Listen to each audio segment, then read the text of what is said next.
Hello, everybody. Welcome to Blog Talk Radio, the Sales Professional Network, TSPN. I am your host, Andre Harrell. This is Blog Talk Radio's first and only show dedicated to the needs of the sales professional. And regardless of the industry that you're in, if you're in the sales business, this channel and show is just for you. You know, we do focus on topics that are relevant to all industries, and the commonality is that we in the sales business as sales professionals face similar challenges each and every day. And TSPN, the Sales Professional Network, sincerely was designed to create a forum where we can kind of all come together and discuss these challenges and come up with solutions and best practices to meet those challenges. Tonight's show is brought to you by AH and Beyond Consulting. That's AH2, and Beyond.com, delivering beyond our clients' expectations in sales strategies, marketing, and sales training. AH and Beyond means increasing your competency, always means increasing your sales results. Tonight's show is just my thoughts on last night's show, which featured the heading, Why Can't Leaders Make Good or Any Decisions? If you listened to last night's show, I want to say thank you so much for returning to get my thoughts on the subject. You know, if you did not hear last night's show, it is in our archive function here on Blog Talk Radio. So you can go to our channel and hear that show in its entirety. And, of course, our shows are now available, of course, on iTunes for free. So if you'd like to go there and download some of our shows or even last night's show, you can certainly go to iTunes where it's accessible. Our shows are accessible there for you as well. As always, I'd like to thank our previous night's guest speakers, and certainly I want to send a big thanks to Walter Hoff, owner of Development First, LLC, a management consulting firm. Walter is someone I consider one of the best when it comes to articulating the virtues of leadership. And his thoughts and processes around leadership in crisis and leadership competencies, I think, are spot on. And if you listen to last night's show, you understand exactly what I'm saying. His observations on leaders making tough decisions, I think, are very tough to disagree with. And I'm so humbled to have had him back on the show to talk about a somewhat sensitive topic, and that is someone's ability to make the tough call. You know, my personal thoughts on this topic takes a little bit of a different angle. You know, I've always based my own competency on making tough decisions both in my personal life and professional career, looking at it from a good decision or good intention perspective. Believe me, I've had my abundant share of unsuccessful decisions I've made in business, but conversely, because of what I learned from those bad decisions, I've had tremendous success in making some very sound decisions on other tough business issues in my time in corporate America and, of course, currently in consulting. When I talk about making good decisions based on good intentions, I think most of you would agree the most challenging times when you have to make a tough call is when you don't have a lot of information or time to aid you in making that call. You know, suddenly something happens to your business or job that requires you to make a split-second decision. You know, it's a very tough situation.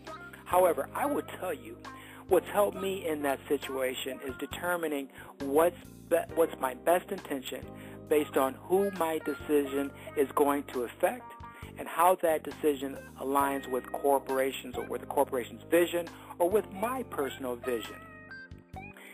This line of thinking did not come to me overnight. You know, let me give you a little story. One of the ways we talked about last night as a way of helping you make better decisions is to converse with others who've had maybe similar experiences, maybe your mentor, maybe a mentor. I had a mentor, but a different kind of mentor. I had a mentor from afar. I'm sure most of you may not be familiar with the name Ralph Larson. Ralph Larson was the CEO of J&J, Johnson & Johnson, from 1989 to 2002. And I can remember I had just started working for J&J right out of school in the late 80s. Just a green, as you can be, I guess, sales representative calling on doctors, pharmacists, and hospitals. And right around that time, some of you may remember, there was what I would say a domestic terrorist attack where we had someone tampering with bottles of Tylenol, and several people were poisoned and even killed because of this heinous act. Being as young and totally inexperienced at the time as I was, I remember J&J being in full crisis mode. This was a time where the powerhouse, Johnson & Johnson, was literally brought to its knees in trying to address a crisis that not only had major complications for the organization, but the entire healthcare industry at that time as we knew it. Again, being right out of school, I was smack dab right in the mix with the company going through a major crisis situation. And at that time, Ralph Larson, who again was CEO of J&J, responsible for providing leadership and making what I thought, and still think to this day, one of the most courageous, inspiring, thoughtful, sensitive, and humble, and I'm running out of adjectives here, decisions ever made, and that was pulling every single last Tylenol bottle off the shelf. A move that would cost Johnson & Johnson millions, if not in the billion range at that time. And I remember Ralph Larson taking considerable heat from stockholders, employees, media, etc. for this act. But what I was most impressed about from afar, and why I called him and still call him to this day my mentor from afar, is because he stood by his good intentions, which was obviously built from great principles in that we'll always do what's right for our customers and people in every decision we make, and we'll derive it from our core values and vision. Today, I credit Mr. Larson for the innovation and leadership and how we receive our over-the-counter medications. And if you've noticed, each time you purchase a bottle of product or medicine over-the-counter at a Rite Aid or a drugstore, it is tamper-resistant. His act of courage and leadership on how you manage successfully a crisis is now being taught in Harvard's Business School curriculum. So Mr. Larson has and continues to be my mentor from afar. When I'm confronted with a tough decision, I always break it down quickly into two parts. Will my decision have a positive effect on others, people?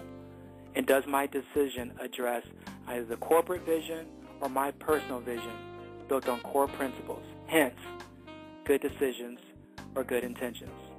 Mr. Larson, wherever you are, thanks.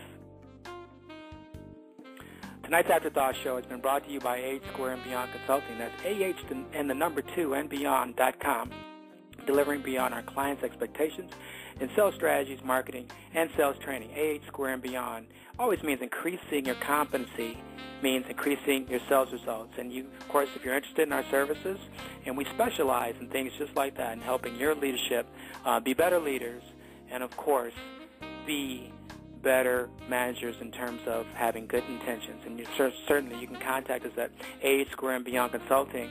That's AH and the number 2 and beyond.com. Our number is 267-221-8529. Again, we specialize in sales strategies, global marketing, brand marketing, as well as sales training. Please get in touch with us.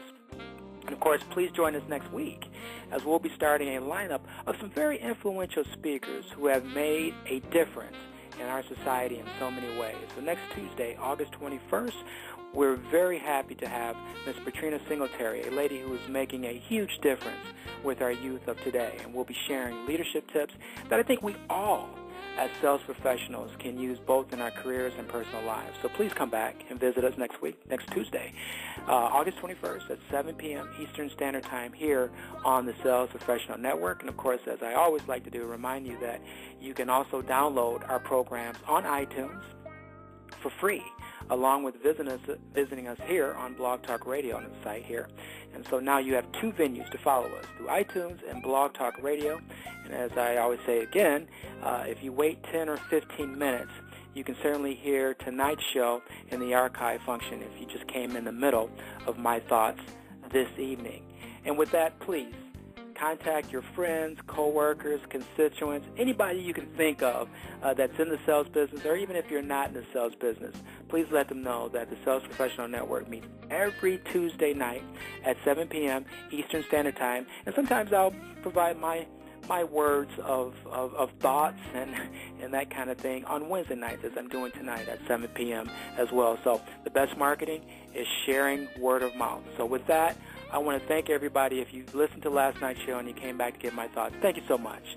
And, of course, if you're new to the Sales Professional Network, again, check us out next Tuesday at 7 p.m. Eastern Standard Time. With that, everybody have a wonderful rest of your evening.